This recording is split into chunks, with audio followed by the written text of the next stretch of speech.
My name is Ellsworth Wareham.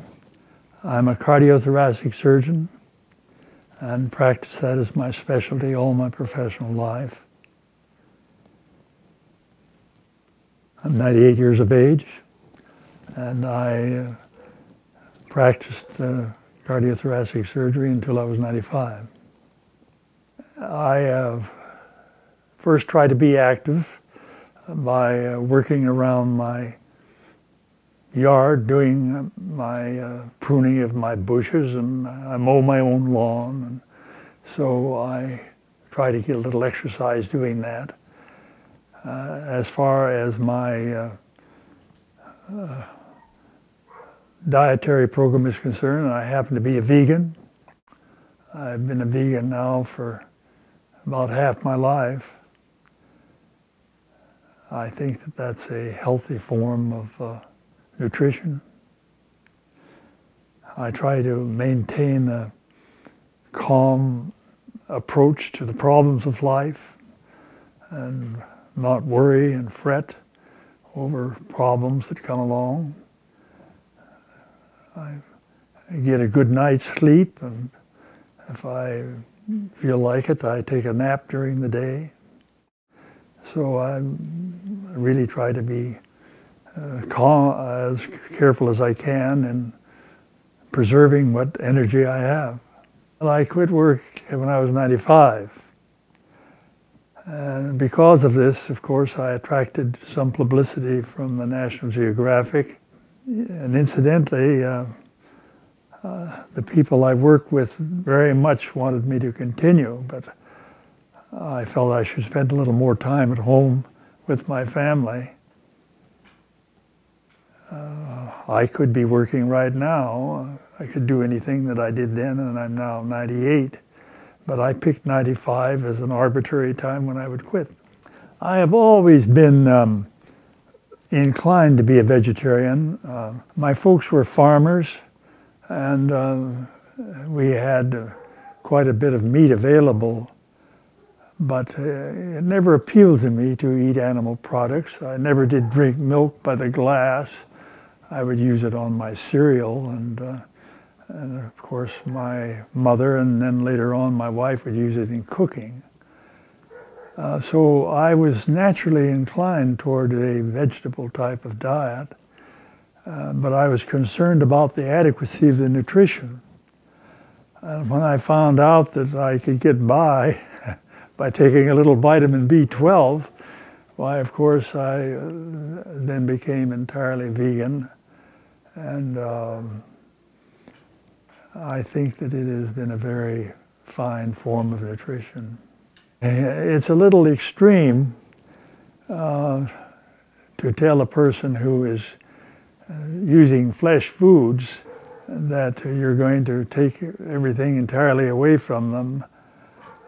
But I have, when I was in practice in medicine, I would tell the patients that the vegetable-based diet was the healthy way to go, and as much as possible we keep away from the animal products.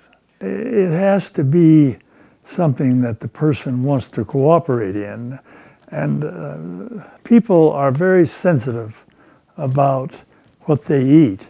Now, you can talk to people about exercising, and you can talk to people about relaxation and good mental attitude and things like that, and they will accept that. But you talk to them about what they're eating, and people are very sensitive about that. If an individual is willing to listen, I will try to explain to them on a scientific basis of how I think it's better for them. I read a statement in the Wall Street Journal last year, I think it was in January of last year, that I thought was quite significant. And it was this, that all tastes are acquired except for breast milk. Now, this means, you see, that if you, as a parent, will start your child on a healthy nutrition, they'll like it. But an individual, let us say, who is old, even my age, can change their taste buds. Now, there are a lot of people that take too much salt, and their food they think is flat unless they have a lot of salt in it. But if you will diminish the amount of salt gradually, after a while they won't know the difference. And in a matter of 3 months or so, you can do a great deal to change your taste habits if you are willing to do it. If a person is willing to go through the change and give himself time, he will enjoy foods that are healthy for him. As you know, cholesterol is the chief problem you have to be concerned about as far as developing coronary occlusion and coronary disease is concerned. If your cholesterol is under 140, very, very seldom that anybody has a heart attack with a cholesterol of 140. Now, the factors that influence your cholesterol are things that we should know about. And one of the factors is the amount of saturated fat. And most animal fat is saturated, whereas the vegetable fat is unsaturated or monosaturated. So you have to avoid the animal fats. Now, there are those scientists, including Dr. Colin Campbell of Cornell University, that say that animal proteins will also affect your cholesterol, not just the fat. In other words, you pour off the cream off your milk and drink the skim milk. Even the casein of the milk will raise your cholesterol. And then people say also high intake of sugar will affect your cholesterol.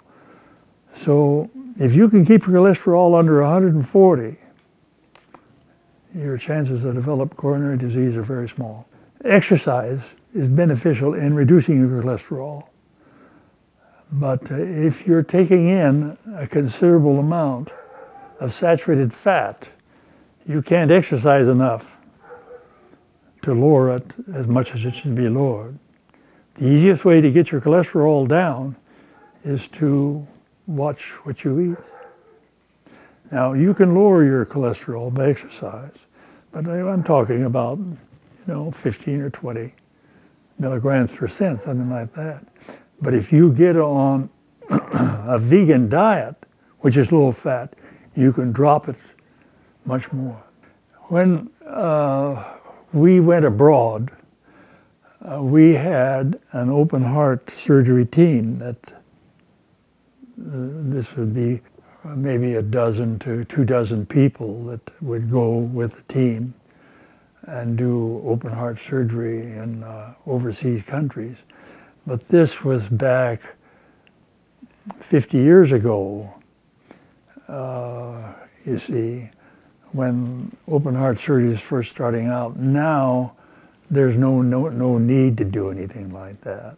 Now, most of the surgery we did when we went abroad, it was for congenital heart disease, that is defects of the heart with which a person is born, holes in the heart and malformations of the valves and so forth.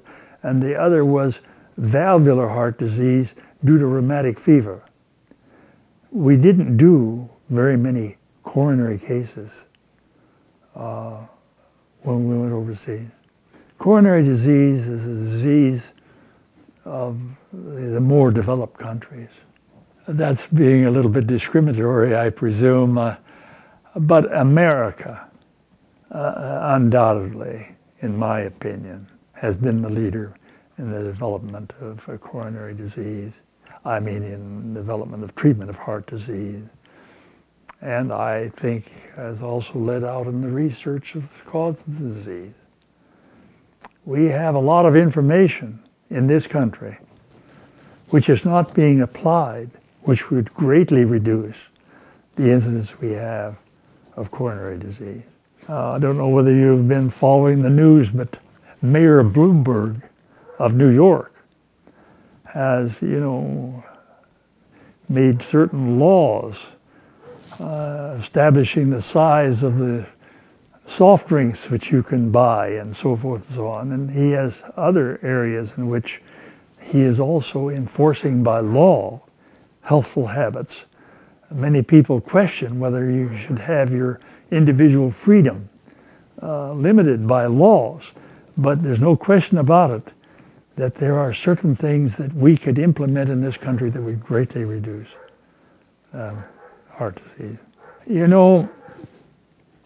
The Cleveland Clinic is the world's great center for coronary artery disease.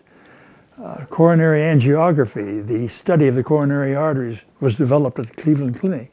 And you can't diagnose where the stoppage is in your coronary arteries without coronary angiography.